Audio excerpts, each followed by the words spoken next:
कि जिंदगी में कुछ करना है तो खुद से वादा निभाना होगा, कि जिंदगी में कुछ करना है तो खुद से वादा निभाना होगा, और अगर लाइफ में आगे बढ़ना है तो हर मुश्किल से टकराना होगा। So hello and welcome to the divine word of education. I am your mentor Kartikeya Shukla. और जैसा कि मैंने तुम्हें आज का ज्ञान दिया कि अगर तुम्हें अपनी लाइफ में आगे बढ़ना है तो जो तुमने अपने आप से वादा कर रखा है कि तुम्हें बोर्ड एग्जाम में 95% से ऊपर लाने हैं, 95% लाने हैं, 90 से ऊपर लाने हैं, तो तुम्हें उस वादे के लिए डट कर मेहनत करनी पड़ेगी। जितनी भी मुश्किलें आए, हो सकता है जब तुम पढ़ने बैठो लाइट चली जाए, ठीक है, कुछ भी हो सकता है, anything is possible. As I can say that life is unpredictable. तो सारी मुश्किलों को, सारी बाधाओं को तुम्हें पार करना रहेगा, हंसते हंसते मुस्कुराते हुए आगे बढ़ना पड़ेगा।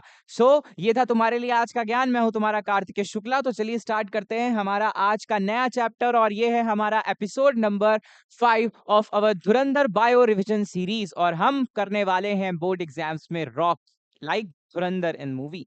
तो जैसा कि बात कर रहे हैं, हमारा जो आज नया चैप्टर है that is human health and disease का। इस चैप्टर से बोर्ड एग्जाम में क्वेश्चन 100% आता है, और बहुत ही अच्छा क्वेश्चंस आते हैं इससे, ठीक है।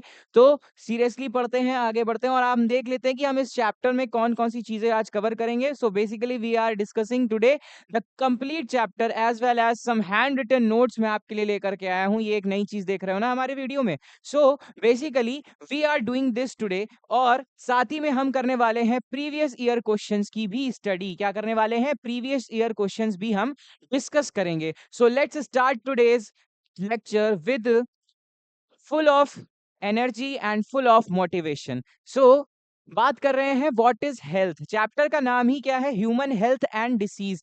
तो मतलब मानव की ये जो हेल्थ है, हेल्थ क्या है और डिसीज क्या है, इसके बारे में basically we are going to discuss today. So जब बात हेल्थ की जा रही है, सो यहाँ पर एक बहुत ही क्लियर लाइन लिखी हुई है that the term health is used very frequently used by everybody.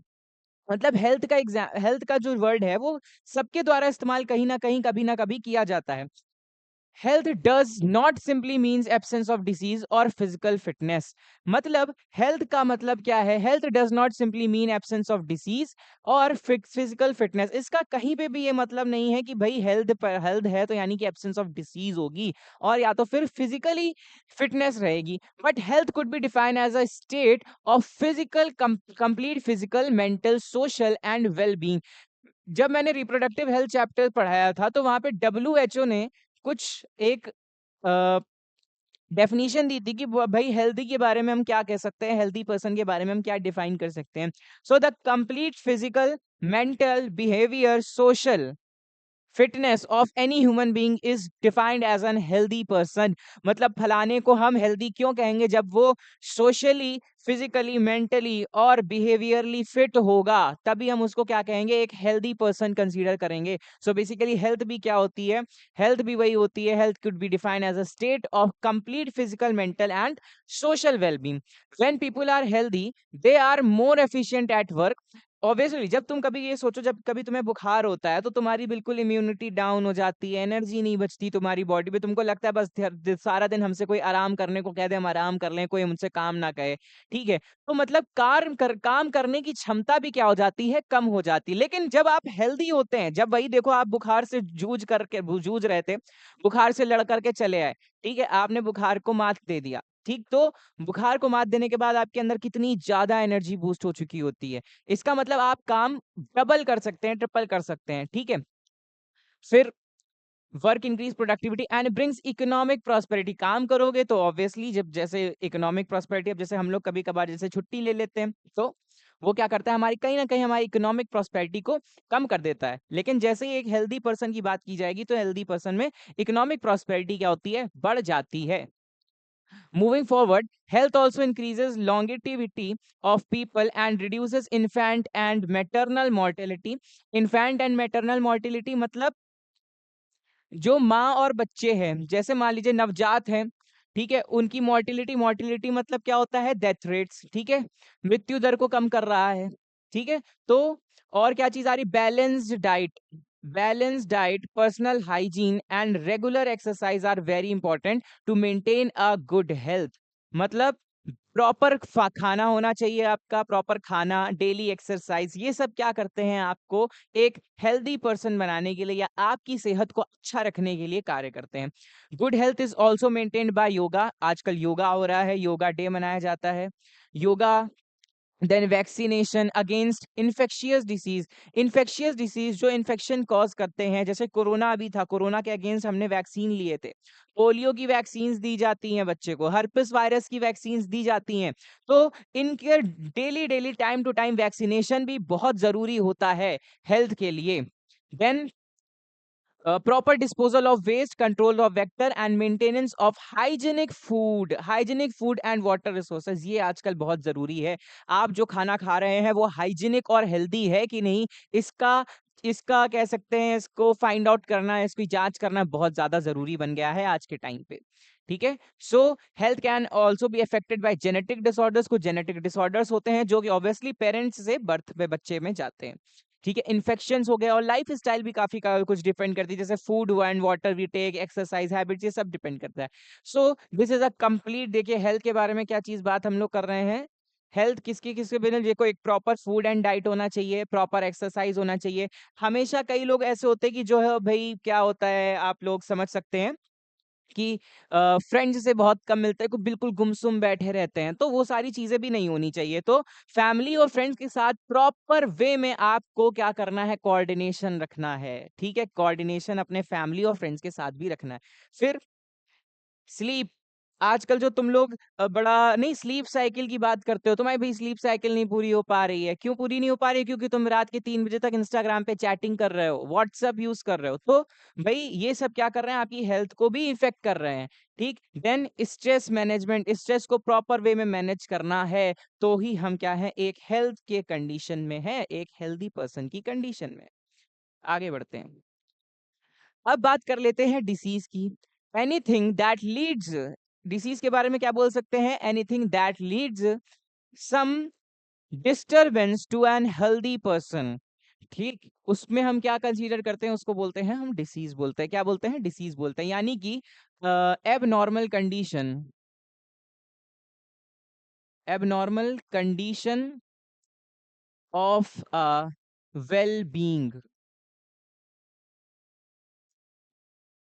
abnormal condition of a well-being is can be defined as disease। अब यहाँ पे दो प्रकार की डिसीजेस होती हैं, बेसिकली एक्वायर्ड। ठीक है, एक्वायर्ड में सॉरी दो प्रकार की होंगी, अभी हम देखते हैं इसको क्या कर सकते हैं। ठीक, एक्वायर्ड डेवलप्ड आफ्टर बर्थ, क्या होती है, डेवलप्ड आफ्टर बर्थ। बेसिकली यहाँ पे एक डिसीज और होती है, कॉन्जेनिटल बोलते हैं उसको, जो जेनेटिक्स से आती हैं, कॉन्जेनिटल। ओके,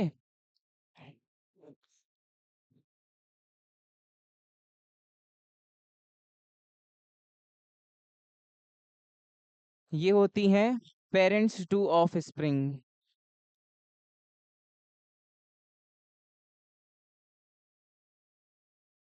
ठीक है, बेसिकली हम यहाँ पे एक्वायर्ड जो बर्थ के बाद हमारी बॉडी में आएंगी, उनके बारे में यहाँ पर हम चर्चा करने जा रहे हैं। ठीक है, तो चलिए वीडियो को बीच बीच में लाइक शेयर भी करते रहा करो। ठीक है, देन आगे बढ़ते हैं। तो यहाँ पे जब हमने देखा कि एक्वायर्ड डिसीजेस कौन कौन सी आ रही हैं, तो एक्वायर्ड डिसीजेस में दो टाइप्स की डिसीज हैं, एक है कम्युनिकेबल एंड दूसरी है नॉन कम्युनिकेबल। कम्युनिकेबल, कम्युनिकेशन का मतलब क्या होता है, आपस में, ठीक है, कम्युनिकेट करना। तो जैसे कम्युनिकेबल यानी कि इन्फेक्शियस, क्या होंगी, इन्फेक्शियस, जो इन्फेक्शन क्रिएट कर दें। ठीक है, और दूसरी होती है नॉन कम्युनिकेबल, जो नॉन इन्फेक्शियस रहती हैं। इन्फेक्शियस की बात कर लें तो इन्फेक्शियस यानी कि ये क्या कर रही हैं, ट्रांसमिट हो रही हैं, इजीली ट्रांसमिट हो रही हैं from one person to another, from one to another. और ये जो होती हैं नॉट ट्रांसमिटेड।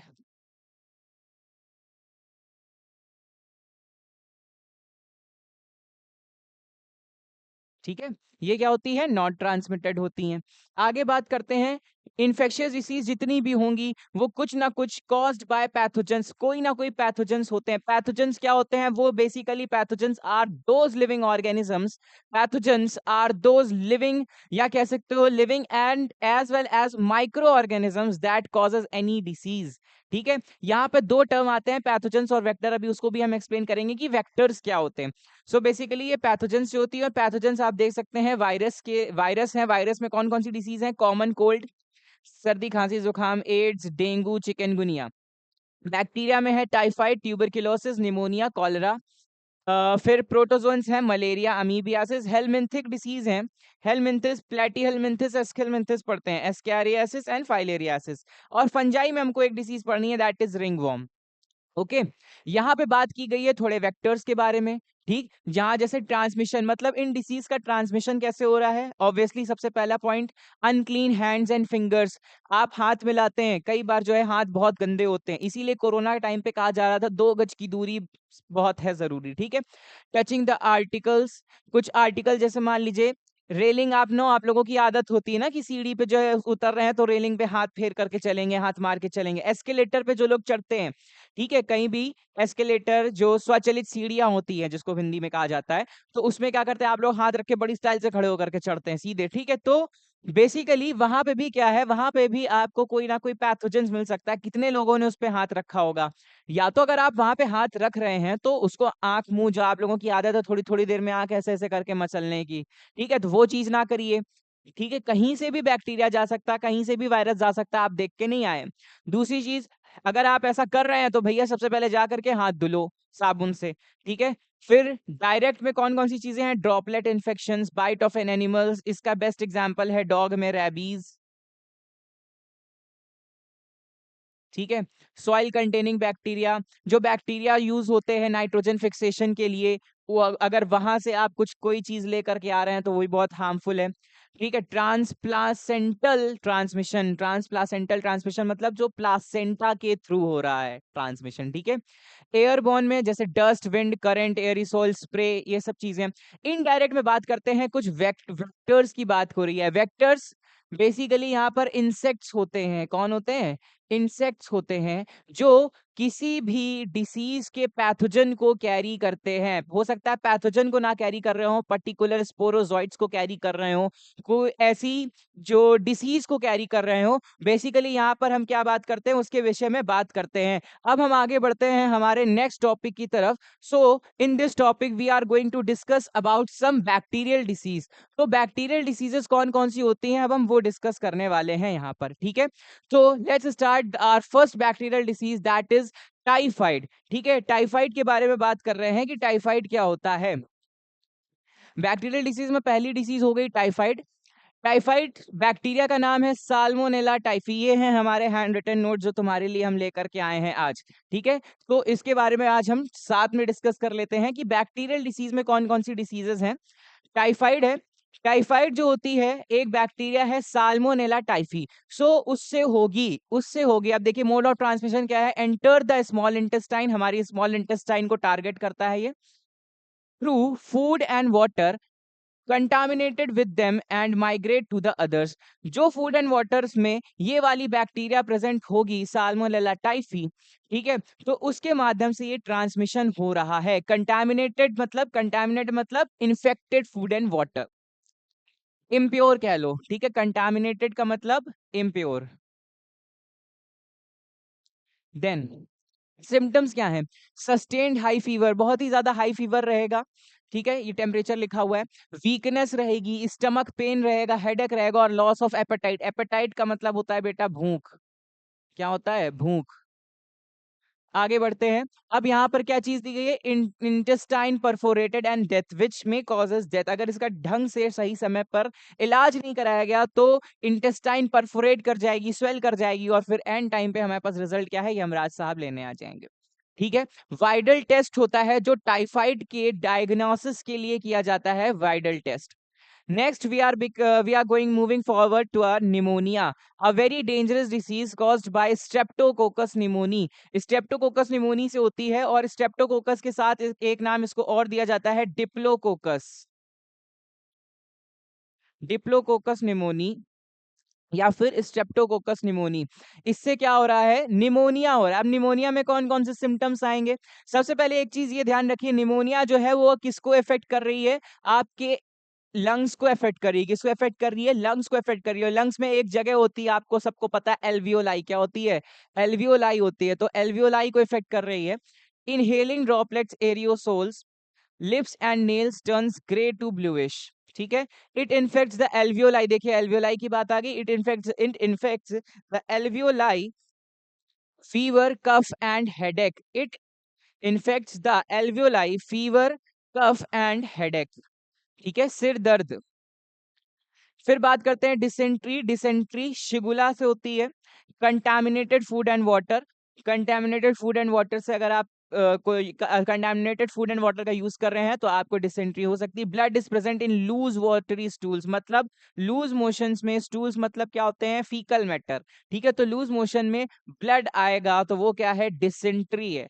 देन आते हैं डिप्थीरिया। डिप्थीरिया का ये रहा बैक्टीरिया। ठीक है, कॉर्नी बैक्टीरियम डिप्थेरी। ठीक है। Then by inhaling droplets and aerosol, contaminated airs आप यूज कर रहे हैं, उसमें सांस ले रहे हैं तो उससे हो सकती है। Then moving forward we can see that crop like coughs. ठीक है, कफ बहुत भयंकर कफ आता है। Then fever, painful swelling. Painful swelling can cause suffocation. ठीक है, आगे बात समझ में। मूविंग फॉरवर्ड है प्लेग। प्लेग है तुम्हारा यार्सीनिया पेस्टिस। वेक्टर है इसका rat flea. Rat flea vector है। By bite of rat flea, by sneezing, coughing. Swollen lymph node, lymphatic nodes में स्वेलिंग हो जाती है। And red patches then become black. आगे बात समझ में। इसको देख लीजिएगा ध्यान से, ये बहुत इंपॉर्टेंट है बैक्टीरिया। एमसीक्यू का क्वेश्चन आ सकता है। एक मैं और आपको बता दूं बैक्टीरियल डिसीज का नाम। ठीक है, कॉलरा। कॉलरा का बैक्टीरिया है विब्रियो कॉलरी। क्या है? विब्रियो कॉलरी है, यहाँ कहीं लिखा नहीं है। कॉलरा का नाम लिख लीजिएगा।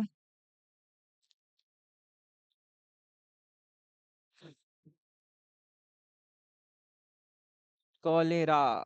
चलिए, कॉलरा जो है विब्रियो कॉलरी से होता है।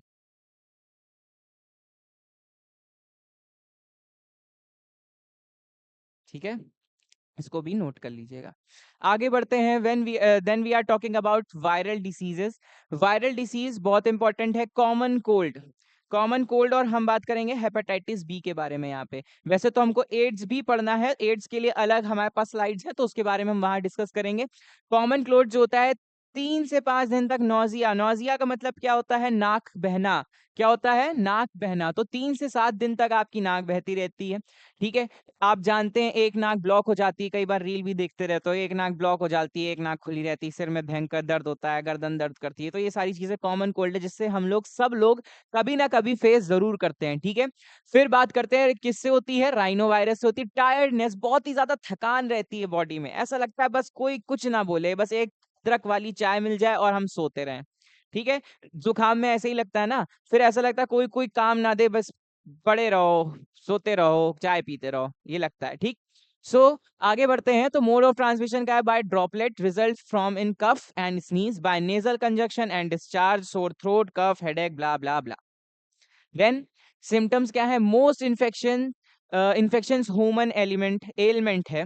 Infect the nose and respiratory passage but not lungs. Lungs को इफेक्ट नहीं करेगा, बट आपकी रेस्पिरेटरी पैसेज जो आपका नोज है, नोज से जो आपका रेस्पिरेटरी पैसेज शुरू हो रहा है उसको जरूर इफेक्ट करेगा। ठीक है, लंग्स को इफेक्ट नहीं कर रहा। लंग्स को इफेक्ट पड़ा कर रहा होता तो हम अस्पताल पहुंच जाते। ठीक।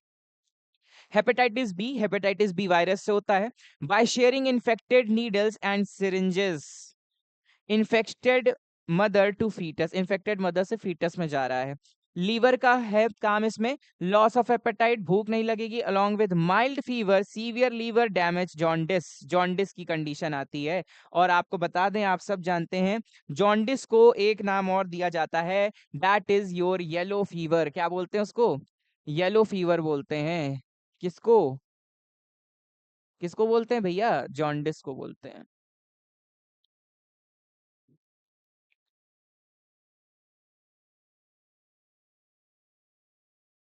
ठीक है, आगे बढ़ते हैं। Then we are talking about helminthic disease, ये बहुत इंपॉर्टेंट है। हेलमिंथिक में देखिए किसकी बात की जा रही है यहाँ पे, हेलमिंथिक में हम बात कर रहे हैं एस्कैरियासिस की और फाइलेरेसिस की, या एलिफेंटियासिस बोलते हैं। एस्कैरियासिस कॉमन राउंड वॉर्म्स से होता है। एस्कैरिस राउंड वॉर्म सुना है नाम एस्कैरिस का, ठीक है, किसका है, या आप मुझे कमेंट में बताइएगा कि किस फाइलम में आएगा, ये एस्कैरिस प्लैटीहेलमिंथिस में आएगा या एस्केलमिंथिस में आएगा, आप मुझे ये कमेंट करके जरूर बताइएगा, ठीक है। सो ट्रांसमिशन किससे हो रहा है, eggs of parasite are excreted along with the fecus of infected person which contaminate soil, food and water। ठीक है, एस्कैरिस का जो भी पैरासाइट होगा वो एक्सक्रीट किया गया, जैसे मान लीजिए कहा जाता था ना कि खुले में शौच ना की जाए, भाई आप में से किसी को भाई एस्कैरियासिस बीमारी है, ठीक है, और उसने क्या किया, खुले में शौच की, वहीं पे मधुमक्खी आके बैठ रही है, वहां पे सॉइल बहुत यूज हो रहा है, अब वहां वही मधुमक्खी उड़ करके जा करके किसी खाने के पास बैठ जाएगी, तो वो पैरासाइट ट्रांसफर कर देगी, भाई तुम्हें नहीं दिख रहा है, अब तुम बड़े चाव से तुमने उस छेने वाले अंकल जी ने छेना निकाल करके डाल दिया, उसी वही मधुमक्खी बैठी, तुम्हारी आंखों में कोई एक्सरे मशीन तो है नहीं कि तुम्हें पता चल जाए कि भैया यहाँ पे क्या चीज हो रही है, यहाँ पे कोई पैरासाइट है कि नहीं है, तो तुमने बड़े चाव से जो है एक रसगुल्ला एक बार में गपक लिया, ठीक है। सो बेसिकली इसीलिए मना किया जाता है।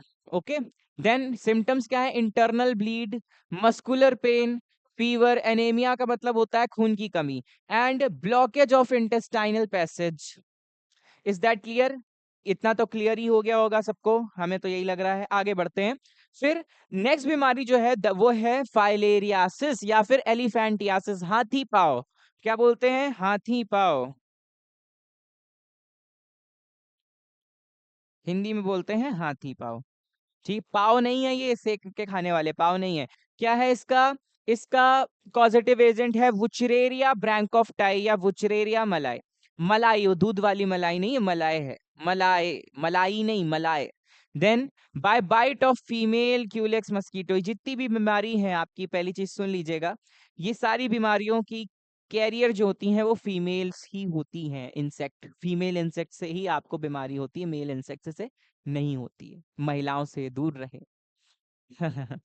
lymphatic vessels of lower limbs, genital organs are also affected, ठीक है। अभी देखते हैं, एक डायग्राम भी लेकर आए तुम्हारे लिए, a slowly developing chronic inflammation, chronic inflammation यानी जेनाइटल ऑर्गन्स में इन्फ्लामेशन होना स्टार्ट हो जाती है, the organs in which they live for many years. Okay, then ये देखिए भाई साहब, क्या बात है, देख सकते हो इधर कितना बेहतरीन डायग्राम है तुम्हारे लिए, symptom of filaria elephantiasis on both the legs, इनके दोनों लेग्स में कितनी भयंकर भयंकर स्वेलिंग, और लिटरली ऐसी ही स्वेलिंग हो जाती है, हाथी पाव, भाई हाथी जैसे पाव हो जाते हैं पैर, आप ये देख रहे हो ना हाथी जैसे पाव है कि नहीं है, तो इतनी भयंकर स्वेलिंग हो जाती है। फीवर विद चिल्स, कपकपी के साथ बुखार आता है, ठीक है, फीवर विद चिल्स, कपी के साथ बुखार आता है, incredible enlargement of limbs, incredible यानी अविश्वसनीय, अविश्वसनीय, बहुत ही ज्यादा हानिकारक। सिम्टम्स देख लेते हैं, fever with chills in acute cases, incredible enlargement of limbs, scrotum and ma'am, ठीक है, स्क्रोटम यानी कि जेनिटेलिया की बात आ गई यहाँ पे, जेनाइटल ऑर्गन्स की बात हो गई। In chronic cases, legs may become so swollen that they resemble those of an elephant. Elephant के जैसे दिखने लग जाते हैं. Hence the name is elephantiasis. Figure number 7 पे आप देख सकते हैं. The swelling takes place due to the blockage of lymph circulation by the worms, resulting in the inflammation of lymph vessels and lymph glands. lymph में circulation नहीं हो पाता है ढंग से, इसलिए वहां पे inflammation और swelling हो जाती है।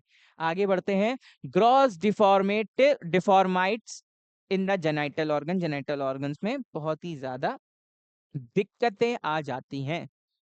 आगे बढ़ते हैं, तो हमारे पास नेक्स्ट है फंगल डिसीज, रिंग वॉर्म, ठीक है, रिंग वॉर्म जो रैशेस आप समझ सकते हैं, जो अपनी दांत खादन खुजली की बात हो रही है यहाँ पे, ठीक है, एक्वायर्ड फ्रॉम सॉइल और बाय यूजिंग टॉवेल्स क्लोथ, इसीलिए कहा जाता है कि भाई किसी की यूज की हुई टॉवेल का इस्तेमाल कतई ना करें।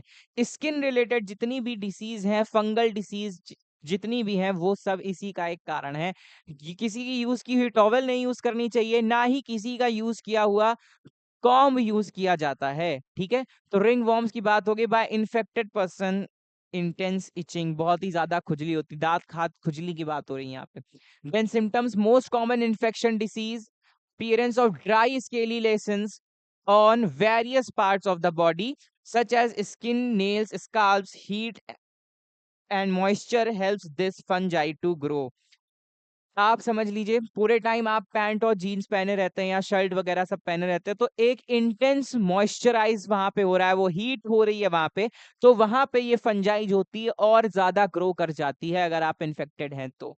ठीक है, आगे बढ़ते हैं। तो हमारे पास है कुछ प्रोटोजोअन डिसीज। प्रोटोजोअन डिसीज में दो डिसीजेस हैं हमारे पास आपके लिए। दैट इज, पहली तो है एमीबियासिस, जो कि है अमीबिक डिसेंट्री, और इसका कॉजेटिव एजेंट है एंटामीबा हिस्टोलिटिका। बहुत ही ज्यादा इंपॉर्टेंट है, और यहाँ पे ये चीज समझ लीजिएगा, इसका नाम हाउस फ्लाई वेक्टर है इसके लिए। नॉर्मल जो घर की मधुमक्खी होती है, मधुमक्खी कह रहे हैं, नॉर्मल जो मक्खी होती है उसके लिए उसकी वेक्टर ये है। ठीक है, ट्रांसमिशन क्या है? From faeces to infected person of food and water, contaminated food and water, constipation, कब्ज, abdominal pain, cramps, stools with excessive mucus and blood, bloody stools होते हैं। मलेरिया की बात कर लें तो मलेरियल पैरासाइट है प्लाज्मोडियम, बेसिकली वेरी कॉमन है हमारे पास वाइवैक्स। कौन है? वाइवैक्स है। इसके बारे में खूब अच्छे से चर्चा करते हैं हमारी नेक्स्ट स्लाइड में। मलेरिया क्या है देखो, of all the contagious diseases caused by protozoa, malaria is one of the most destructive for man. Malaria एक तरह से इंसान को तोड़ के रख देता है। ठीक है, क्या करता है? इंसान को तोड़ के रख देता है। Then earlier malaria was thought to be caused by the foul grass emanating from marshes. Hence, the disease was called malaria.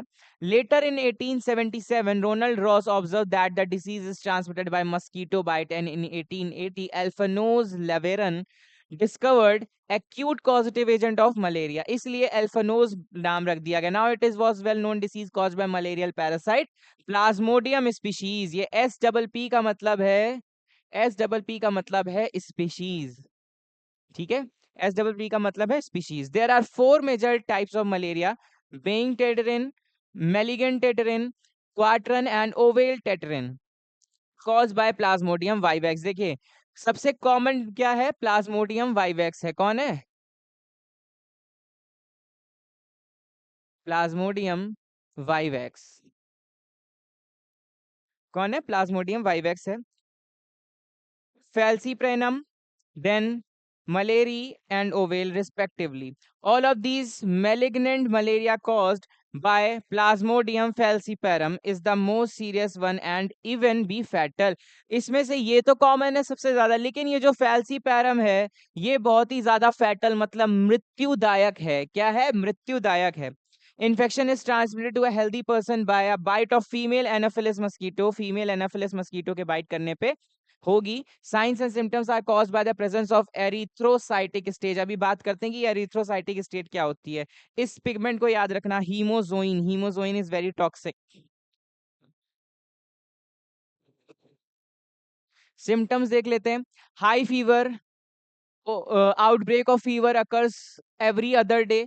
ठीक है, बहुत ही ज्यादा फीवर रहेगा, बहुत ही तेज बुखार आता है, हेडेक भी होगा, नौजिया भी होगी, हेड सिर में दर्द होगा। नौजिया मतलब नाक भी आपकी रेगुलरली झरने बहेंगे।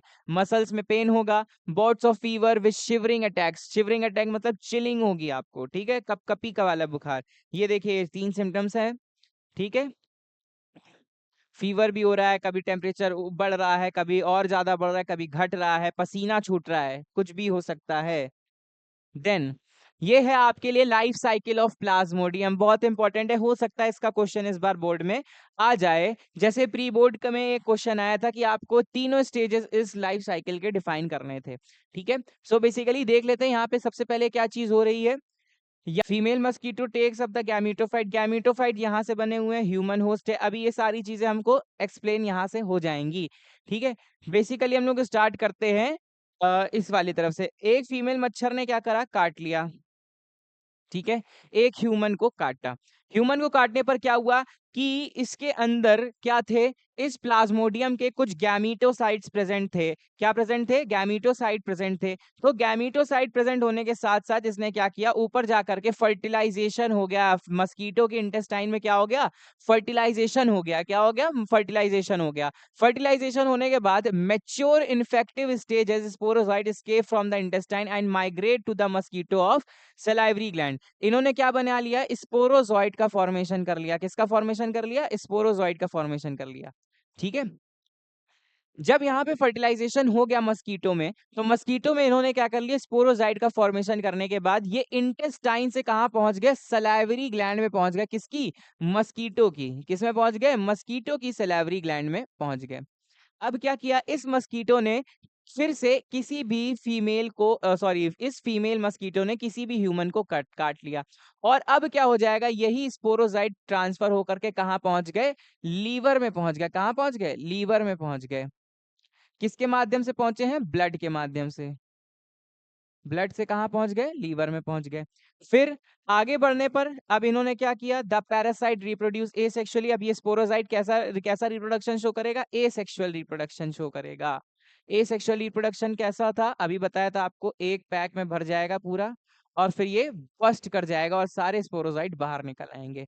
ठीक है। Asexually in the liver cell, bursting in the cell, releasing into the blood. Blood में सारे जितना भी था ये मटेरियल था होमोजोइन। क्या था? होमोजोइन पहुंच गया। होमोजोइन पहुंचने के बाद इसने क्या कर लिया? ह्यूमन होस्ट में parasite reproduce asexually in the red blood cell, bursting the red blah blah blah blah blah symptoms of the. ठीक है। अब क्या हुआ? इसने क्या किया? रेड ब्लड सेल को, आरबीसीज को किल करना स्टार्ट कर दिया। क्या करना स्टार्ट कर दिया? आरबीसीज को किल करना शुरू कर दिया। बधाई हो आपको, मलेरिया हुआ है। ठीक है। और फिर उसके बाद आरबीसी को किल करके इसने अपनी फिर से फर्टिलाइजेशन स्टेट चालू करने के बाद फिर गैमीटोसाइट बनाना शुरू कर दिया। आई बात समझ में? आगे बात करते हैं तो फिर आ जाती है हमारे पास कुछ नॉन इन्फेक्शियस डिसीजेस। ठीक है। अभी तक जो हमने बात की वो कैसी डिसीजेस थी? इन्फेक्शियस डिसीजेस थी। ठीक। अब हम बात कर रहे हैं, हमारे पास है नॉन इन्फेक्शियस डिसीजेस की नॉन इन्फेक्शियस डिसीज में कौन कौन सी बीमारियां हैं। तो first of all we all are here with our very very very 1008 ख्याति प्राप्त डिसीज, दैट इज कैंसर के बारे में बात कर रहे हैं। कैंसर क्या होता है? कैंसर की एक बोले तो डेफिनेशन देनी है तो आप दे सकते हैं द कैंसर के बारे में डेफिनेशन देनी है तो आप दे सकते हैं the rapid increase rapid increase rapid increase and division rapid increase and division of cells results in cancer।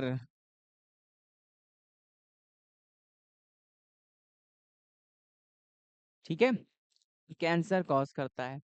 कोई भी सेल है वो अगर एक हद से ज्यादा डिवीजन कर लेगा तो उसमें क्या चीज हो जाएगी? वो कैंसर का रूप ले लेगा। किसका रूप ले लेगा? कैंसर का रूप ले लेगा। हियर इज अ डायग्राम, आप देख सकते हैं यहाँ पे मेल्स और फीमेल्स में अलग अलग टाइप के कैंसर यहाँ पर लेकर के आए हैं। ठीक है। ये सारी चीजें आप देख सकते हैं। 10% कौन सा कैंसर होता है? Colorectal cancer. लंग्स का कैंसर 15% है, मेल्स की बात करें। प्रोस्टेट ग्लैंड का कैंसर देखिए सबसे ज्यादा 25% है। इधर की तरफ इधर आ जाइए, ब्लैडर कैंसर, जो ब्लैडर है आपका गाल ब्लैडर 7% है। नॉन लिम्फोलेमा लिम्फोमा, ठीक है, दैट इज 5%। स्किन 5%। किडनी का cancer 4%। Oral and pharyngeal cancer 3%। Leukaemia 3%। Blood cancer जिसको बोलते हैं।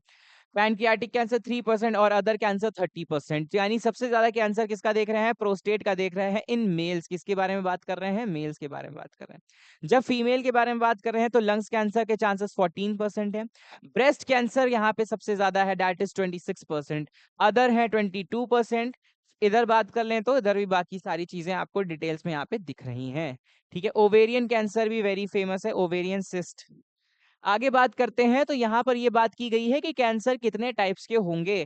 कैंसर कितने टाइप्स के होंगे, चलिए इसमें बात कर लेते हैं। जैसे कार्सिनोम्स होते हैं। More than 200 distinct types of cancer have been recognized. These can be grouped into 4 main types: carcinoma, sarcoma, lymphoma and leukemias। ठीक है। कार्सिनोम्स कौन से होते हैं? Carcinomas are the tumours made up principally of the epithelial cells ectodermal skin का ectodermal और endodermal origin में जो सेल्स होते हैं, एपिथेलियल सेल्स होते हैं, दैट कवर और line body organs. About 85% of cancers are carcinoma. Breast cancer, lungs cancer of the pancreas, cancer of the pancreas, stomach are the best example of the carcinomas. ये एक कार्सिनोम का example दिया गया। Memory gland में जो गांठें पड़ जाती हैं, क्या पड़ जाती हैं? गांठ। बेसिकली कार्सिनोम्स यानी गांठ होती है। सार्कोमास होते हैं, जो sarcomas are the tumours made up of principally of connective tissue which are of mesodermal origin. They are solid tumours growing from connective tissue, cartilage, bones and muscles. Cartilage, bones and muscles में जो tumours type के पड़ जाते हैं वो क्या होते हैं? बेसिकली वो होते हैं सार्कोमास होते हैं। क्या होते हैं? सार्कोमास होते हैं। लिम्फोना जो ऑब्वियसली लिम्फ ऑर्गन्स में रहेंगे, जैसे स्प्लीन हो गया, लिम्फेटिक नोड्स हो गया, ब्ला ब्ला ब्ला। ल्यूकेमिया, ब्लड रिलेटेड जितनी भी हैं आपके ल्यूकोसाइट यानी कि WBCs के काउंट बढ़ जाते हैं, वो क्या है? ल्यूकेमिया है। प्रिवेंशन क्या क्या है? Surgical removal, this involves cutting out the growth of primary site. ठीक है, सर्जिकली हम क्या कर सकते हैं? उसको निकाल सकते हैं। Through which N adjacent tissues and local lymph gland to which the growth may have spread.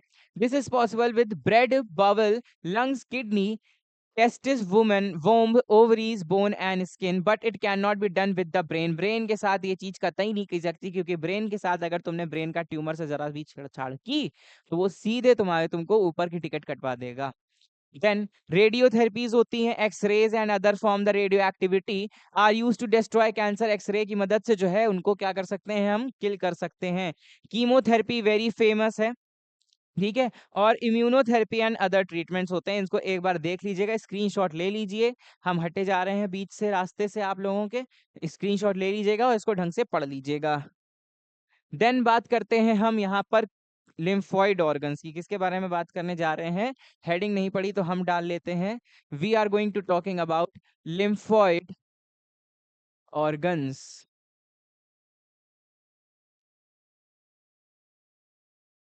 बात करते हैं क्या होते हैं हमारे पास। ये देखिए, इस डायग्राम में आप देख सकते हैं कि यहाँ पे मैं दो टाइप्स के लिम्फॉइड ऑर्गन्स आपके लिए लेकर आया हूं, that is primary lymphoid organs और दूसरे हैं secondary lymphoid organs and tissues.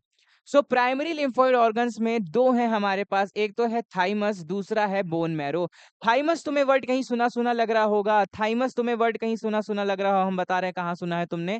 Thymus तुमने सुना है थाइमस ग्लैंड।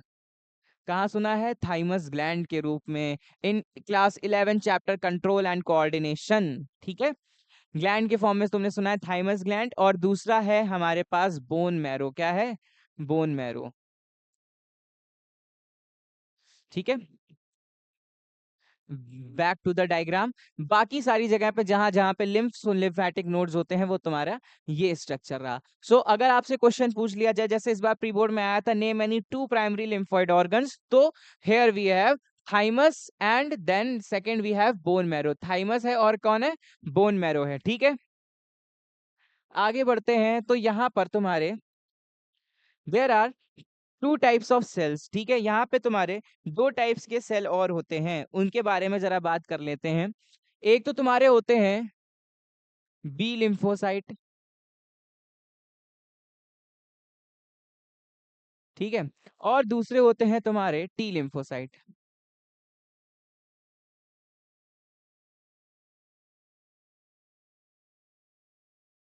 कौन कौन से हो गए? बी लिम्फोसाइट और टी लिम्फोसाइट। बी लिम्फोसाइट जो होते हैं वो मैच्योर होंगे, मैच्योर्स एट बोन मैरो। किस में मैच्योर होंगे? बोन मैरो में मैच्योर होंगे। किस में मैच्योर हो रहे हैं? बोन मैरो में मैच्योर हो रहे हैं। और टी लिम्फोसाइट्स जो होंगे वो तुम्हारे कहाँ मैच्योर होंगे? ठीक है, T lymphocytes are mature in thymus.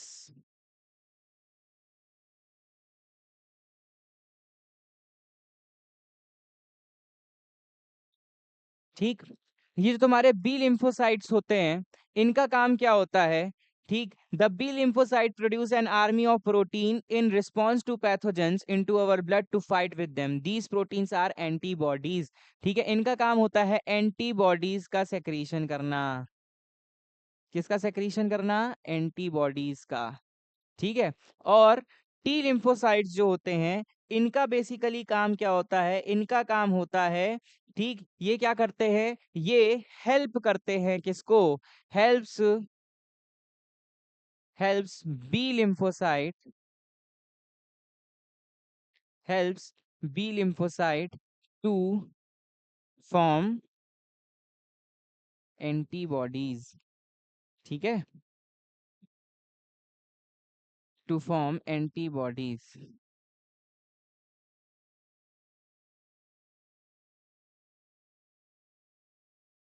antibodies,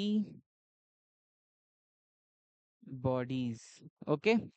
आगे बात समझ में, ये चीज ध्यान रखिएगा कि टी लिम्फोसाइट और बी लिम्फोसाइट क्या होते हैं। इधर तुम्हारे टीएच सेल्स होते हैं, ये होते हैं तुम्हारे हेल्पर सेल्स, ठीक है। टी सी सेल्स होते हैं, या इनको हम बोलते हैं टी के सेल्स, ये होते हैं तुम्हारे किलर सेल्स। कौन होते हैं, किलर सेल्स। इनका काम होता है, ये तुम्हारे टीसी का मतलब है तुम्हारा साइटोटॉक्सिन, क्या है, साइटोटॉक्सिन। बेसिकली इसका काम होता है, ये क्या करते हैं, किसी भी डिसीज के खिलाफ क्या बनाते हैं, साइटोटॉक्सिन्स बनाते हैं, ठीक है। क्या बनाते हैं, साइटोटॉक्सिन्स बनाते हैं। उसके बाद आगे बढ़ते हैं तो वी हैव नाउ, आगे बढ़ेंगे तो वी हैव, यहाँ पर आप देख सकते हैं, ये देखिए, ये जो बात अभी हमने की उसके बारे में बात आ गई, ठीक है। ये देखिए लिखा हुआ है cytotoxin T cells, the cells cause direct discussion to the antigen containing cells by release the lysosomal proteins. Cytotoxin destruction is a particular important in dealing with viruses, ठीक। साइटोटॉक्सिन क्या करते हैं, किसी भी पर्टिकुलर, जैसे मान लीजिए वायरस के खिलाफ बना लेंगे, ठीक है, पर्टिकुलर इसके पैथोजन के खिलाफ बना लेते हैं। Helper T cells, these play a rather indirect role in stimulating of antibodies by B lymphocyte. B lymphocyte क्या कर रहा है, एंटीबॉडीज का प्रोडक्शन कर रहा है, तो उसके में ये हेल्प करते हैं। फिर सप्रेसर एक न्यू आ गया, सप्रेसर जो होते हैं ये आपके इम्यून सिस्टम को सप्रेस कर देते हैं।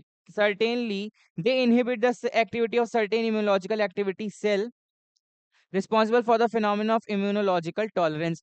यहाँ पर एक बात होती है, बात ये होती है कि जब कभी भी वहां पे, जैसे मान लीजिए आप का कोई भी ऑर्गन ट्रांसप्लांट होना है, तो ऑर्गन ट्रांसप्लांट है, आपकी ह्यूमन बॉडी पहचान लेगी कि भाई ये मेरा ऑर्गन नहीं है, तो क्या करेगी, उसको किल करना स्टार्ट कर देगी, हमारी इम्यूनिटी उसको किल करना स्टार्ट कर देगी। उस जगह पे सप्रेसर टी सेल्स का काम होता है कि भाई उनको एक्टिव करा जाता है, सप्रेसर डोजेस के इंजेक्शन दे करके, कि वो भाई आप एक्टिव हो जाइए और क्या करिए, अपने इम्यून सिस्टम को रोक दीजिए कि वो क्या करेगा, आगे फॉर्म अपनी चीजें नहीं करेगा। फिर बात कर रहे हैं हम यहाँ पर, एक नया टॉपिक है, that is our antibodies. Antibody का स्ट्रक्चर इस बार प्री बोर्ड के पेपर में आया था, बायोलॉजी में, यूपी बोर्ड में, तो इसका स्ट्रक्चर आप देख लीजिएगा। बेसिकली टू चेंज होती है, यहाँ पर एंटीजन बाइंडिंग साइट होता है, यहाँ पर ही आकर के एंटीजन बाइंड करता है। दोनों चेन्स के बीच का जो बॉन्ड होता है उसको हम बेसिकली बोलते हैं डाइसल्फाइड बॉन्ड, एस और एस से बना है। ऊपर वाली चेन्स होंगी हैवी चेन्स, और नीचे वाली जो होती हैं वो कैसी होती हैं, लाइट चेन्स होती हैं, जो छोटी वाली लगी हुई हैं, ठीक है। इसका स्ट्रक्चर बना करके प्रैक्टिस कर लीजिएगा। Then antibodies are specific protein synthesised by the host in response to an antigen. किसी भी अन्य एंटीजन के खिलाफ जो काम करते हैं वो कौन होती है, हमारी एंटीबॉडीज होती हैं। All antibody molecules are immunoglobin, क्या होती है, इम्यूनोग्लोबिन होती हैं, आईजी यूज करते हैं हम उसके लिए। For example IgG, IgM, IgA, IgD and IgE, ठीक है। आईजीजी जो है वो सारी ही एंटीबॉडीज का क्या है, ब्रह्मास्त्र है, एक तरह से मैं ये हर बार बताता हूँ। आईजीजी जो है वो वेरी एडवांस एंटीबॉडी है, ठीक है। All these types consist of monomeric units each comprising two light heavy chain. ये सब बात हमने कर ली, इसको आप अच्छे से एक बार देख लीजिएगा, समझ लीजिएगा। फिर हम बात करते हैं, एक टॉपिक आता है एलर्जी की, भाई एलर्जी क्या होती है, what do you know about allergy. तो एलर्जी बेसिकली क्या होगा, the exaggerated response of the immune system to certain antigen present in the environment। किसी भी environment के खिलाफ हमारा जो एक uncertain response होता है उसको हम बोलते हैं एलर्जी। लाइक विंड से एलर्जी होती है, एयर से एलर्जी में, एयर में जो पॉलन ग्रेन्स है, कई बार पॉलन ग्रेन से एलर्जी हो जाती है, तो पॉलन ग्रेन से एलर्जी है, डस्ट से एलर्जी है, तो ये सारी चीजें, कई लोगों को पनीर खाने से एलर्जी रहती है, तो ये सारी, कई लोगों को पीनट्स से एलर्जी होती है। तो इन्वायरमेंट के खिलाफ हमारा जो कभी कभार बार जो सडन अनसर्टेन रिएक्शन होता है हमारी बॉडी का, उसी को हम बोलते हैं allergy. The substance by which N immune response is produce is called allergens, और जिसके माध्यम से हमारा इम्यून सिस्टम ये रिस्पॉन्स करता है उसको बोलते हैं allergens. The antibodies produced to these are IgE type. IgE type जो है वो एलर्जी के लिए यूज होती है। Allergens are usually foreign proteins. Common example of allergens are mites in dust, pollens, animals, dander, etc. But sometimes drugs and the certain other things may also result in the allergic reaction. Allergic reactions occur due to the liberation of histamine. Histamine protein जो होता है by the mast cell. Histamine remains in a bound state in certain tissue cells known as mast cell and basophils of the cell. इसमें anti histamines के दो receptors होते हैं हमारी body में, H1 receptors and H2 receptors. Basically ये इतना जानने की जरूरत नहीं है, एलर्जी की डेफिनेशन लर्न कर लेना बहुत इंपॉर्टेंट है। अब जैसे देखिए watering of nose, sneezing, wheezing, itching, skin eruptions etcetera. Like एक वेब सीरीज आई थी वेंसडे, तो वेंसडे को उसमें कलर्स से एलर्जी है वेंसडे को, ठीक है। नेक्स्ट इम्यूनिटी की बात आ गई। देखिए इम्यूनिटी की बात यहाँ पे हमने कर ली, study of resistance toward the disease of the immune system. Immunity के बारे में जो भी हम स्टडी कर रहे हैं वो किस में पढ़ते हैं, हम इम्यूनोलॉजी की स्टडी में पढ़ते हैं, इम्यूनोलॉजी में पढ़ते हैं। The overall ability of the host to fight the disease causing organism conferred by the immune system is called immunity। मतलब the overall ability of the host, किसी भी host की, किसी भी ऐसा व्यक्ति जिसको बीमारी हो रही है, तो उसकी जितनी भी डिसीज से युद्ध करने की क्षमता है उसको ही हम क्या बोलते हैं, इम्यूनिटी बोलते हैं। क्या बोलते हैं, इम्यूनिटी बोलते हैं। A stimulated lymphocyte produces many types of cells. Most of these remains ordinarily lymphocyte effector cells designed to fight against the specific antigen and die after sometimes, maybe of weeks or months। क्या करेंगे, खत्म करा और फिर खुद ही मर जाएंगे। Then some other cells become memory cells, कुछ मेमोरी सेल्स बन जाते हैं। मेमोरी सेल्स की क्या जरूरत है, मेमोरी सेल्स क्या करते हैं, मेमोरी सेल्स का काम होता है कि वो मेमोराइज कर लेते हैं, मेमोराइज कर लेते हैं कि भाई हमने इस बीमारी को ऐसे निपटाया था, अब हमको क्या करना है, उसी बीमारी को किस ढंग से निपटाना है। ठीक, आगे बढ़ते हैं। टाइप्स ऑफ इम्यूनिटी, दो टाइप्स की इम्यूनिटी होती है, इनेट इम्यूनिटी और आगे बात करेंगे दूसरी इम्यूनिटी। इनेट में यानी natural, heritable and non specific immunity, जो हमको हेरिडिटी यानी जेनेटिक्स के माध्यम से मिली है। किसके माध्यम से मिली है, जेनेटिक्स के माध्यम से मिली है, थ्रू अवर पेरेंट्स। ठीक है, one generation to the next. For instance human beings और immune to cattle plague and cattle are immune disease like cholera and measle से लड़ने की क्षमता हमको कहाँ से मिली है, हमारे पेरेंट्स से मिली है। कुछ बैरियर्स हैं जैसे कि नेचुरल बैरियर्स है, जैसे फिजिकल बैरियर। फिजिकल बैरियर में हमारी स्किन आती है, ठीक है, फिजिकल बैरियर है हमारी स्किन। फिजियोलॉजिकल बैरियर है acid in the stomach, saliva.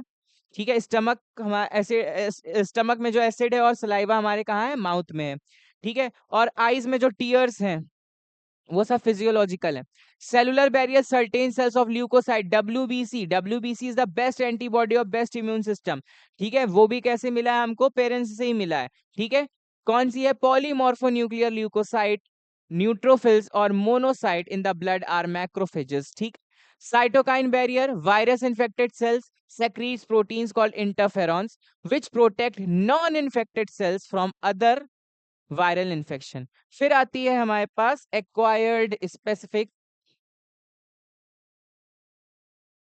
फिर आती है हमारे पास एक्वायर्ड और स्पेसिफिक इम्यूनिटी, जिसको हम बाहर से गेन करते हैं। ये कैसी इम्यूनिटी होती है, पैथोजन स्पेसिफिक होती है। बैक्टीरिया के लिए बैक्टीरिया से बैक्टीरिया के लिए बैक्टीरियल होती है, बैक्टीरियल इम्यूनिटी होती है, और वायरल के वायरस के लिए वायरल होती है। जैसे नेचुरल की बात कर लें, एक्टिव इम्यूनिटी और passive immunity. This is the resistance which is developed as a result of some disease through recovery from a disease.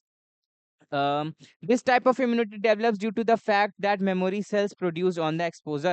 memory cell ने जो सिग्नल दिया है वो बीमारी को निपटाने के लिए उस पर काम करती है। और नेचुरल पैसिव क्या होती है, this type of immunity is found in newly born child acquired from the mother through the placenta. Placenta के थ्रू जो मिलती है वो होती है तुम्हारी नेचुरल पैसिव इम्यूनिटी। तो ये इम्यूनिटी हो गई, innate immunity and acquired immunity.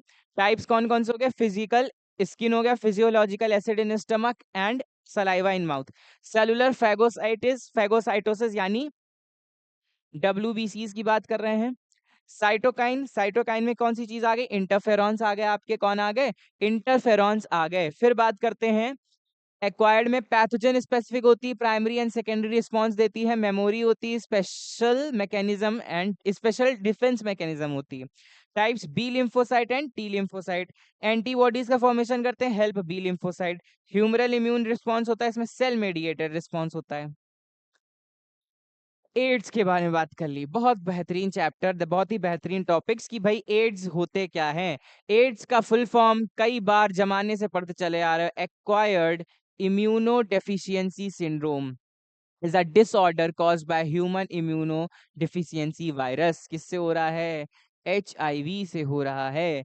The virus is pathogenic to human beings. It damages the human immune system, human body resulting in the loss of natural defense. मतलब human body क्या कर रही है? अपनी immunity धीरे धीरे खो देती है, जिससे कि कई सारी बीमारियां जो हैं उस शरीर में घर कर लेती हैं। आई बात समझ में? So in India, AIDS infection was detected in 1986. HIV was first isolated. Blah blah blah. Pasteur Institute of Paris. 1st December is recalled as the world's AIDS Day every year. It aims to creating awareness among the people regarding AIDS. Various names are given to AIDS causing agent like LAV11. ठीक है, ये सारी चीजें आपको अभी जानने की जरूरत नहीं। हाँ, ये चीज जरूर जानने की जरूरत है, यहाँ पे हो क्या रहा है। रिवर्स ट्रांसक्रिप्शन शो करता है HIV का वायरस। कौन क्या शो करता है? Reverse transcription. RNA है, जैसे आपको बताया था मैंने कि ट्रांसक्रिप्शन की मैकेनिज्म में क्या हो रहा था? DNA से RNA बन रहा था। क्या हो रहा था? DNA से RNA बन रहा था। लेकिन यहां पर क्या हो रहा है? रिवर्स ट्रांसक्रिप्शन, यानी RNA से न्यू DNA बनेगा। ठीक है, और वो DNA कैसा होगा? सिंगल स्ट्रैंडेड होगा। कैसा होगा? सिंगल स्ट्रैंडेड होगा। ये होगा आपका HIV वायरस का एक डायग्राम, देख लीजिए। जिसमें क्या है? न्यूक्लियोकैप्सिड प्रोटीन लगा हुआ है, ग्लाइकोप्रोटीन कॉम्प्लेक्स है, लिपिड मेम्ब्रेन है। ठीक है, ये तो केवल मैं आपको दिखाने के लिए। यहाँ पर देखो, ये है आपका reverse transcriptase enzyme, reverse transcriptase enzyme. ठीक है, ये है इस तरह से आपका वायरस। देखो, एक ये रेट्रो वायरस था। ठीक है, इसने क्या किया? रेट्रो मतलब पुराना वायरस। ठीक है, इसने क्या किया? वायरल RNA कोर, ठीक है, मतलब वायरल प्रोटीन कोर से इन्फेक्शन करना शुरू कर। Virus infects the normal cell. इसने क्या किया? किसी एक नॉर्मल सेल को इन्फेक्शन करना शुरू कर दिया। अब देखिए, ये तो थी एक कोई नॉर्मल सेल। ठीक, अब बात करते हैं एनिमल सेल में। अब यहाँ से जितनी प्रोसेस हो रही है, ये सब किस में हो रही है? एनिमल सेल में हो रही है। किस में हो रही है? एनिमल सेल में हो रही है। एनिमल सेल के अंदर है ये आपकी प्लाज्मा मेम्ब्रेन। ठीक है, तो प्लाज्मा मेम्ब्रेन में कैसी चीजें होने जा रही हैं? अब देखिए, ये जो आपका था RNA, viral RNA is introduced into the cell. अब जो वायरल RNA है वो तुम्हारी सेल में इंट्रोड्यूस हो चुका है, तुम्हारी सेल में आ चुका है। अब ये आगे फंक्शन कैसे करेगा, ये समझते हैं। ठीक है, viral DNA is produced by reverse transcriptase. इसने क्या किया? रिवर्स ट्रांसक्रिप्शन की प्रोसेस दे करके क्या करना शुरू कर दिया? इसने रिवर्स ट्रांसक्रिप्टेज की प्रोसेस दे करके एक वायरल DNA बना लिया। ठीक है, then viral DNA incorporates into the host genome. अब ये क्या करेगा? ये जा करके तुम्हारे होस्ट के जीन में पहुंच जाएगा। किसमें पहुंच जाएगा? Genome. Genome is the set of gene. ठीक है, जीनोम में पहुंचने के बाद इसने क्या किया? अपने आप को देखो कितना बेहतरीन स्ट्रक्चर बना लिया। ये कैसा है? अभी सिंगल स्ट्रैंडेड DNA। ठीक है, now new viral RNA is produced by the infected cell. Now this new virus are produce, ये जो नया वायरस था ये अब पहुंच गया, और पहुंचते पहुंचते फिर से कैसा बन जाएगा? ठीक है, अब एक चीज यहाँ पे समझना, ये कैसा था? DNA था। DNA ने फिर क्या किया? ये सिंगल स्ट्रैंड से कैसा हो जाएगा? फिर डबल स्ट्रैंड हो जाएगा। डबल स्ट्रैंड से फिर यहाँ पर क्या बनेगा? mRNA बन जाएगा। और फिर ये क्या करेगा? पहले तो इस पूरी बॉडी को नष्ट करेगा ही करेगा, और फिर साथ में न्यू वायरस जो है वो अपना बनाना स्टार्ट कर देगा, और न्यू वायरस बनाते बनाते फिर ये किसी दूसरे को इन्फेक्ट करना पहुंच जाएगा। अब बात करते हैं कि भाई ये बहुत समय से पढ़ते चले आ रहे हो कि ट्रांसमिशन कैसे होता है। क्या चीज? ट्रांसमिशन कैसे होता है। तो एड्स का ट्रांसमिशन बेसिकली सबको पता है।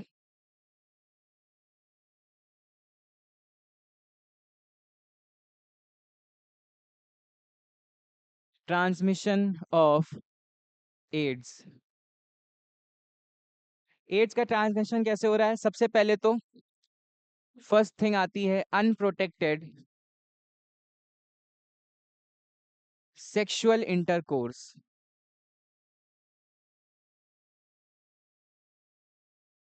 with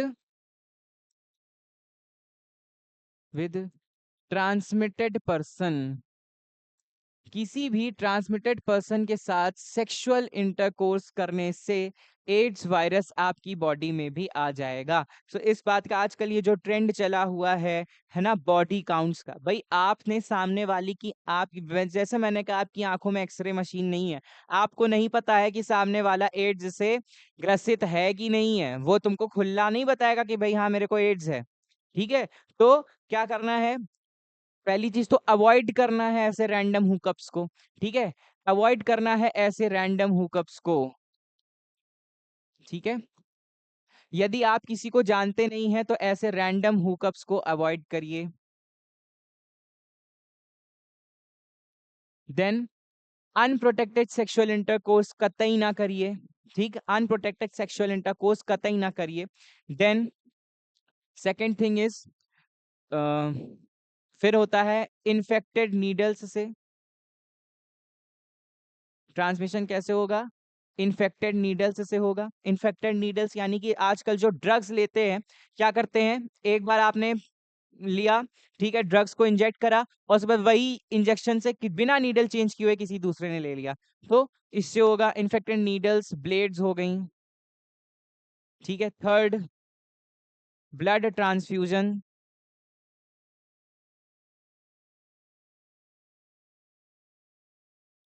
ब्लड ट्रांसफ्यूजन, किसी भी अननोन जगह जा करके अपना रक्त ना दीजिए और किसी भी अननोन जगह से आप रक्त ना लीजिए, वो भी जरूरी है।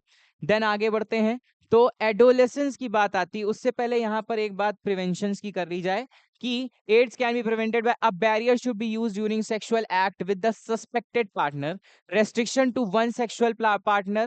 ठीक है, restriction to one sexual partner, then use of sterilised needles and syringes before donating blood, HIV test should be done. Education and awareness should be also given. Blades and razors and dental equipments are also be sterilized. आगे बात करते हैं adolescence की। ये वो as है जिसमें आप लोग अपने आप को समझते हैं COOL, कूल, या कह लो Swiggy.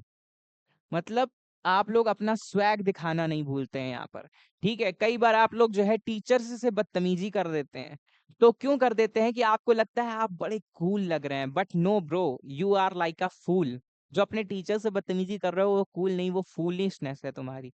That is not your coolness, that is your foolishness. Okay, अन्यथा ना लेना इस बात को, पढ़ते रहो, हंसते रहो, मुस्कुराते रहो, तो मैंने तुमको केवल समझाने के लिए बोल दिया। Adolescence is the period between the beginning of sexual maturation and the entry into the adult life.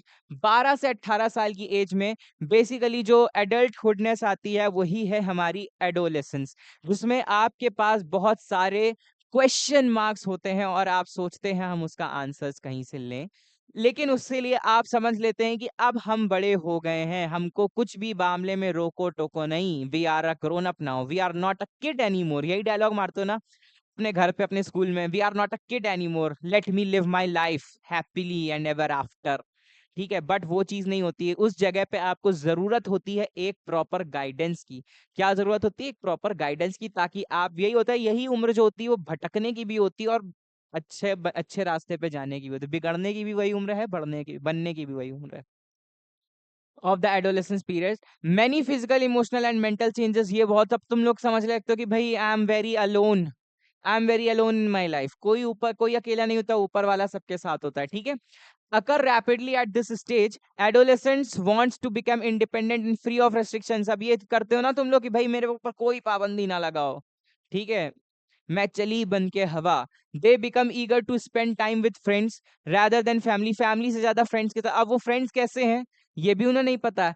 क्या पता वही फ्रेंड्स आपसे बोलेंगे आओ चलो एक बार एक छोटी गोल्ड पी करके देखते हैं। ठीक है, तो ऐसे दोस्तों का साथ नहीं लेना है। Then they want to earn achievement and fantasize frictional goal setting beyond the acceptable limits. As the results in mounting frustration बहुत होती है, interpersonal bonding. This is the age when they learn social skills such as empathy, sharing and leadership. Peer groups can have positive influence for an individual for intense and academic motivation and performance, but they also have a negative influence. आगे बात करते हैं alcohol की बात, आगे alcohol, ठीक है। Alcohol, शराबी के बारे में बात करें, देखो एक नाचता हुआ शराबी है ना, ठीक है। तो अ, मैं शराबी नहीं, मुझे बोतल ना दो, तो बोतल भी पकड़े हाथ में, एन अल्कोहल एडिक्ट। तो alcoholic beverages are depressant, lowering the activity of brain. They are classified into two main groups. Fermented alcohol is formed by the fermentation of sugars and distilled obtained by the successive distillation of fermented liquors. Wines and beers are among the oldest and the most cherished for man's fermented beverages. Wine और beer का use basically होता है, wine is the regarded in some countries as an essential food and it is considered to be a necessary, ठीक है। But हम क्या करते हैं, इसका जरूरत से ज्यादा इस्तेमाल करते हैं, तो ये हमारी जो अल्कोहल है, क्या क्या चीजें डिस्कवर कर रहा है, डिस्टर्ब कर रहा है हमारी बैलेंसिंग पावर, ठीक है। बैलेंसिंग पावर को डिस्टर्ब कर रहा है, साथ में हमारी कैलकुलेटिंग, साथ में हमारी थिंकिंग को भी डिस्टर्ब कर रहा है। किसको डिस्टर्ब कर रहा है? थिंकिंग को भी डिस्टर्ब कर रहा है। आगे बढ़ते हैं, तो ये देखिए, आप अल्कोहल पीने से आपकी बॉडी में इतने सारे डिस्टरबेंस हो सकते हैं। क्या हो सकते हैं? इतने सारे डिस्टरबेंस हो सकते हैं, देख लीजिए। स्किन से कौन कौन सी है? Alcohol causes facial flushing which becomes constant in heavy drinkers. Brain and nervous system का कौन सा पार्ट इफेक्ट होता है? तो नर्वस सिस्टम का सेरिबेलम पार्ट इफेक्ट होता है, ठीक है। सेरिबेलम पार्ट इफेक्ट होता है। सेरिबेलम का मेन फंक्शन होता है तुम्हारे बैलेंसिंग के लिए, ठीक है। Heart and circulation, digestive system में ये दिक्कतें आती है। यूरिनरी में alcohol acts as diuretic. Reproduction में alcohol increase the sexual confidence but high level of cause impotency. Impotency मतलब नामर्दानगी, ठीक है। ये सब चीजें हैं। लिवर सबसे ज्यादा इन्फेक्ट होता है, कौन? लिवर इन्फेक्ट होता है, लिवर सिरोसिस, लिवर सिरोसिस, ठीक है। आगे बढ़ते हैं, तो warning science of drugs and alcohol abuse. Drop in an academic performance, academic performance बहुत ही ज्यादा दिक्कत करने लगती है। Absence from schools and college, lack of interest in personal hygiene, isolation and depression feel होता है। ड्रग्स की बारे में बात कर लें, तो बेसिकली ड्रग्स जो होती हैं वो एक मेडिसिन पर्पस से बनाई जाती हैं, बट इसका एक्सेसिव यूज आपको क्या कर देता है? एडिक्ट बना लेता है। क्या बना देता है? एडिक्ट बना लेता है। कुछ कॉमन ड्रग्स हैं आपके पास, मॉर्फिन, ओपियम, हेरोइन। हीरोइन नहीं है, हेरोइन है, ठीक है। ये देखिए, ये है आपके लिए, देखिए मॉर्फाइन, कोकेन और मैरिजुना। कोकेन यही कोक होती है, कोका कोला नहीं, कोक है ये, ठीक है। Unripe capsule of Papaver somniferum depressant slows the body function. ठीक है, कुछ डेफिनेशंस लेकर के आए थे, इनको स्क्रीनशॉट लेकर के इसको भी पढ़ लीजिएगा। हेलुसिनेशन के लिए कौन रिस्पॉन्सिबल है? मैरिजुआना। हेलुसिनेशन यानी भ्रम, ठीक है, कर लिया। हेलुसिनेशन के लिए एक और रिस्पॉन्सिबल है, कोकेन। देखते हो ना, कोकेन वो 4-5 ब्लॉक्स बनाया, फिर नाक से बिल्कुल ले लिया अंदर, तो वो चीज होती है इसमें, ठीक है। Let's move towards the last slide. तो basically this is all for today. हमने डिस्कस कर लिया कि हमारे पास कौन कौन सी इंपॉर्टेंट क्वेश्चंस आने वाले हैं हमारे इस चैप्टर के रिगार्डिंग। तो बेसिकली ये सारी चीजें हमने आज जो पढ़ ली हैं, इसमें से आपको सारी चीजें इंपॉर्टेंट है, तो पढ़ते रहिएगा। अब तो मुझे लगता है शुरू ही हो गए आप लोगों के बोर्ड एग्जाम्स। तो बायोलॉजी का पेपर यूपी बोर्ड में तो है कब? 23 फरवरी को, और 27 मार्च को लगा है सीबीएसई बोर्ड में। सो पढ़ते रहिए। कहीं भी कोई भी दिक्कत आए तो प्लीज कांटेक्ट करिए, कमेंट करिए, टेलीग्राम पे जुड़िए। तो कभी भी ये ना भूलिएगा कि आप लोग के साथ हम लोग में से कोई नहीं है, we all are with you, ठीक है। और अच्छे से पढ़िएगा, मोटिवेटेड रहिए, फ्रस्ट्रेट मत होइएगा, टेंशन मत किसी बात की लीजिएगा। We all are here with you. So basically this is all for today. Do not forget to like, share and subscribe the divine word of education. I am your mentor Kartik Shukla. हंसते रहिए, पढ़ते रहिए, मुस्कुराते रहिए। Thank you so much.